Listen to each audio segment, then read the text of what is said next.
എന്നുള്ള കാര്യം മനസ്സിലാക്കണം. അപ്പൊ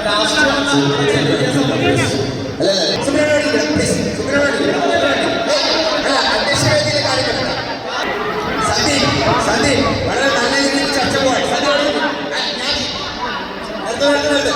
പറഞ്ഞു കഴിഞ്ഞല്ലോ. പഠിക്കാൻ ഇടക്കൊച്ചിയെ കുറിച്ച് അറിയാൻ, ഇടക്കൊച്ചി വിഷയങ്ങളെ കുറിച്ച് ചർച്ച ചെയ്യാൻ ഇടക്കൊച്ചി ജനകീയമായൊരു ചർച്ച സംഘടിപ്പിച്ചവർക്ക് നന്ദിയും അർപ്പിക്കുന്നു. പ്രിയപ്പെട്ടവരെ, ഇടക്കൊച്ചി ഒരു വെള്ളക്കയറ്റവുമായി ബന്ധപ്പെട്ടുള്ള വിഷയത്തിലാണ് ഇടക്കൊച്ചി ജനകീയ സമിതി എന്ന് പറയുന്ന സംഘടന രൂപം പ്രാപിക്കുന്നതും ഈ സംഘടനയുടെ പ്രവർത്തനങ്ങൾ കഴിഞ്ഞ 3 മാസക്കാലമായി ഇടക്കൊച്ചിയുടെ സകല മേഖലകളിൽ പ്രവർത്തിച്ചു പോരുകയാണ്. ഇടക്കൊച്ചിയിലെ ഒരു വെള്ളക്കയറ്റവുമായി ബന്ധപ്പെട്ടുകൊണ്ട് മാതൃഭൂമിക്ക് ഇങ്ങനെയൊരു ചർച്ച സംഘടിപ്പിക്കാനായിട്ട് തയ്യാറായത് തന്നെ ഇടക്കൊച്ചി ജനകീയ സമിതിയുടെ ഇടപെടൽ മൂലമാണെന്നാണ് മനസ്സിലാക്കുന്നത്. കാരണം ശ്രീലങ്കയുടെ ഞങ്ങൾ ആദ്യമായിട്ട് ശ്രീലങ്ക പ്രസ് ക്ലബിലൊരു മീറ്റിംഗ് സംഘടിപ്പിച്ചപ്പോൾ ശ്രീലങ്കൻ പറഞ്ഞൊരു കാര്യം, ഞങ്ങളെ പരിഹസിച്ച് പറഞ്ഞൊരു കാര്യം, വെള്ളക്കയറ്റം നിങ്ങൾ തന്നെ സൃഷ്ടിച്ചതാണ്. വെള്ളക്കയറ്റം നിങ്ങൾ തന്നെ സൃഷ്ടിച്ചതാണ്. എന്താണ് കാരണം? അപ്പോൾ കാരണം പറഞ്ഞത്, ഇടക്കൊച്ചി 2018 ഉദ്ഘാടനം ചെയ്ത ഫിഷ് ഫാം, ആ ഫിഷ് ഫാമിന്റെ പ്രവർത്തനം മൂലമാണ് ഇടക്കൊച്ചിയിൽ പടിഞ്ഞാറ് ഭാഗങ്ങളിൽ വെള്ളക്കയറ്റം ഉണ്ടായെന്നാണ് ശ്രീലങ്കൻ പറയുന്നത്. അതിനുവേണ്ടിയിട്ടുള്ള സമരങ്ങൾ അവർ നടത്തിയിരുന്നു ശ്രീലങ്കൻ. ശരിയാണ്, ഒരു പരിധിവരെ വെള്ളക്കയറ്റം രൂക്ഷമായിട്ടുള്ള പടിഞ്ഞാറ് മേഖലകളിൽ ശാശ്വതമായ പരിഹാരം ആവശ്യമെന്ന് പറയുന്നത് കല്ലുകെട്ടുകൾ താഴ്ന്നിട്ടുണ്ട്. ഈ കല്ലുകെട്ടുകൾ എങ്ങനെ പുനഃക്രമീകരിക്കാം, പുനഃസൃഷ്ടിക്കാം? ആ കല്ലുകെട്ടുകൾ നിർമ്മിക്കണമെന്നുണ്ടെങ്കിൽ അതിന് ബന്ധപ്പെട്ട ജനപ്രതിനിധികൾ തീരുമാനിക്കണം. ഞങ്ങൾ ജനപ്രതിനിധികളുമായി ചർച്ച ചെയ്തു. ഈ ചർച്ച ചെയ്ത ജനപ്രതിനിധികൾ അവരുടെ പ്രവർത്തനങ്ങളുമായി മുന്നോട്ട് പോയി. ഇപ്പോൾ ഇന്ന് ഉദ്ഘാടനം ചെയ്ത MLA അടക്കം ഞങ്ങൾ ഈ വിഷയത്തിൽ ചർച്ച നടത്തിയത്, ഓഫീസിൽ പോയി ചർച്ച നടത്തി, ഞങ്ങളിവിടെ സമരങ്ങൾ നടത്തി. ഈ സമരങ്ങളുടെയൊക്കെ ഭാഗമായിട്ട് പോലും MLAക്ക് ഈ വഴി വരാൻ സാധിച്ചില്ല. പക്ഷേ 3-4 മാസങ്ങൾക്ക് ശേഷം MLA ഇവിടെ വന്ന് ഇത് ഉദ്ഘാടനം ചെയ്തത് വളരെ നല്ലൊരു കാര്യമാണ് എന്ന് മനസ്സിലാക്കി. ആകെ നിസ്സാരവൽക്കരിച്ചുകൊണ്ട് MLA പറഞ്ഞു, ഇത് ആഗോളതാപനത്തിൻ്റെ ഭാഗമാണ്. ആഗോളതാപനത്തിൻ്റെ ഭാഗമാണ് 10 സെന്റിമീറ്ററോ 1 സെന്റിമീറ്ററോ വെള്ളം കയറുന്ന പുള്ളിക്കതിനൊക്കെ കൃത്യമായിട്ടുള്ള തിരിച്ചറിവുകളോ ഒന്നും ഇല്ലെന്നാണ് ഞങ്ങൾക്ക് മനസ്സിലാക്കാൻ സാധിക്കും. ഇടക്കൊച്ചി എന്ന് പറയുന്ന പ്രദേശത്ത് വെള്ളം കയറുന്നത് ആഗോളതാപനത്തിൻ്റെ ഭാഗമാണെന്ന് പറഞ്ഞ് നിസ്സാരവൽക്കരിച്ചു കൊണ്ടുപോയാൽ അതൊരു നിസ്സാര കാര്യമായിട്ട് മറ്റുള്ള മണ്ഡലങ്ങളിലും മറ്റുള്ള നിയമസഭാ മണ്ഡലങ്ങളിലും എല്ലാം തന്നെ ഇത്തരത്തിലുള്ളൊരു പ്രശ്നമുണ്ട്. അതുകൊണ്ട് ഈ പ്രശ്നം ഇവിടുത്തെ ജനങ്ങൾ അനുഭവിച്ചാൽ മതി എന്നുള്ള തരത്തിലേക്ക് ചർച്ചകൾ മാറിക്കഴിഞ്ഞാൽ പിന്നെ നമ്മൾ സംരക്ഷിക്കാനാവില്ല.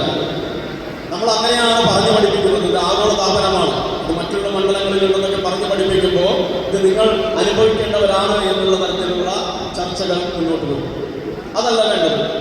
ഈ നാട്ടിൽ എങ്ങനെയാണ് വെള്ളം കയറിയത്, ആ വെള്ളം എങ്ങനെ നമുക്ക് കയറാതിരിക്കാമെന്നതിനെ കുറിച്ചുള്ള ചർച്ചകളാണ് ഉയർന്നു വരുന്നത്. അപ്പോൾ ആ ചർച്ചകൾ ഉയർന്നു വരുമ്പോൾ എത്രത്തോളം ഈ MLA എന്ന് പറയുന്ന വ്യക്തിക്കും ജനപ്രതിനിധികൾക്കും എത്രത്തോളം അതിനെ സഹായിച്ച് നിൽക്കാൻ സാധിക്കുമെന്നാണ് മനസ്സിലാക്കുന്നത്. ഇവിടെ ഞാൻ ആദ്യം സൂചിപ്പിച്ചതുപോലെ തന്നെ ജനകീയ സമിതിയുടെ പ്രവർത്തനങ്ങൾ ഈ ശ്രീലങ്കയുടെ ഇതുമായി ബന്ധപ്പെട്ട് ജനകീയ സമിതിയുടെ പ്രവർത്തകർ ആസാദിനെയും ജസ്റ്റിനെയുമാണ് ഈ വിഷയവുമായി ബന്ധപ്പെട്ട് സമീപിക്കുന്നത്. അവർ അയച്ചു കൊടുത്ത ഫോട്ടോകളാണ് മാതൃഭൂമി ദിനപത്രത്തിൽ അച്ചടിച്ചു വന്നതെന്നുള്ള കാര്യം കൂടി നമ്മൾ മനസ്സിലാക്കി. അപ്പോൾ ഇടക്കൊച്ചി ജനകീയ സമിതിയുടെ പ്രവർത്തനങ്ങൾ വളരെ നല്ല രീതിയിൽ തന്നെ മുന്നോട്ട് പോവുകയാണ്. ഇവിടെ നമുക്ക് വേണ്ടത് കൽക്കട്ടകളും സ്ലൂയിസുകളും അടക്കം ഇടക്കൊച്ചിയിലെ വെള്ളക്കയറ്റം എങ്ങനെ ഓരോ വെള്ളക്കയറ്റം തടഞ്ഞു നിർത്തി അടുത്ത വേലിയേറ്റത്തിന് മുമ്പ് നമ്മളെ സംരക്ഷിച്ചു നിർത്താമെന്നുള്ളതാണ്. അതിനുള്ള പ്രവർത്തനങ്ങൾ ജനറൽ കൺവീനർ ശിവപ്രസാദ് പറഞ്ഞു, മേയറെ കണ്ടു, മേയറിന്റെ കാര്യങ്ങളെല്ലാം ചെയ്തു, MLA കൗൺസിലേഴ്സ് സംസാരിച്ചു. ഇതെല്ലാം വളരെ കൃത്യമായിട്ട് കോർപ്പറേഷന്റെ പ്രവർത്തനങ്ങൾ പോകുന്നു. ഇപ്പോഴും നമ്മുടെ MLAയുടെ ഫണ്ട് അത് MLAയുടെ ഫണ്ട് അല്ല എന്നുള്ള കാര്യം നാം മനസ്സിലാക്കണം. അത് സ്വരാജ് മുൻ MLAയുടെ ഫണ്ടാണ്. 4.85 കോടി എന്നുള്ള കാര്യം നാം മനസ്സിലാക്കണം. ആ 4.85 കോടി ആ 5 വർഷമായിട്ടും ചെലവഴിക്കാൻ പറ്റാത്ത രീതിയിലേക്ക് പോയത് എന്തുകൊണ്ടെന്ന് നാം ചർച്ച ചെയ്യണം. അങ്ങനെ ചർച്ച ചെയ്ത് പോകുമ്പോൾ മാത്രമേ ഇവിടുത്തെ ജനപ്രതിനിധികളുടെ കെട്ടിടകാര്യസ്ഥത ചൂണ്ടിക്കാണിക്കാൻ സാധിക്കൂ. ഇവിടെ മുൻ MLA കൊടുത്ത അതേപോലെ തന്നെ അത്തരത്തിലൊരു ഫണ്ട് പോലും പകിരുത്താൻ നിലവിലെ MLAക്ക് സാധിച്ചിട്ടില്ല എന്നുള്ള കാര്യം മനസ്സിലാക്കണം. അപ്പൊ രാഷ്ട്രീയം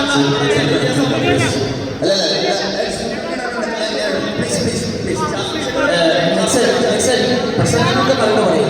നിങ്ങളുടെ വിഷൻ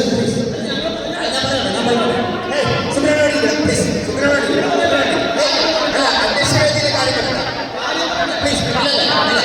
മിക്സന്റെ മറുപടി മിക്സ എന്താണ് പറയുന്നത്? സന്ദീപ് വളരെ നല്ല രീതിയിൽ ചർച്ച പോയി. പറഞ്ഞു കഴിഞ്ഞല്ലോ. ഇത് നമ്മളുടെ വിഷയം. ഒരാൾ പറയുന്നത് എന്തിലേക്കും നമ്മുടെ വിഷൻ പ്ലീസ്.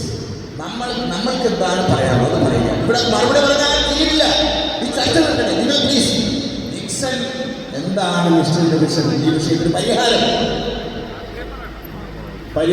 എന്ന് പറയുന്നത് ജനപ്രതിനിധികളാണ് കണ്ടെത്തുന്നത്. എന്താണ് ജനപ്രതിനിധികളാണ് വോട്ട് ചെയ്ത് ജയിച്ചു പോയിട്ടുള്ള ജനപ്രതിനിധികളാണ് ഇവിടെ നാടിന്റെ പരിഹാരം ശാശ്വതമായ പരിഹാരം കണ്ടെത്തുന്നത്. ജനങ്ങളല്ല ശാശ്വതമായ പരിഹാരം കണ്ടെത്തേണ്ട ജനപ്രതിനിധികളാണ്. Okay okay okay okay please അപ്പോൾ ഇത് ഇത്തരത്തിൽ ഉള്ള പ്രവർത്തനങ്ങൾ നടത്തുന്ന ആളുകളാണ് നമ്മുടെ കൂട്ടത്തിലുള്ളത്. അങ്ങനെയുള്ള ആളുകൾ കുറച്ചുകൂടി ചിന്തിച്ചുകൊണ്ട് പ്രവർത്തനങ്ങൾ കൂടുതൽ മുന്നോട്ട് പോകണമെന്ന് പറഞ്ഞുകൊണ്ട് ജനകീയ സമിതിക്ക് വേണ്ടി എനിക്ക്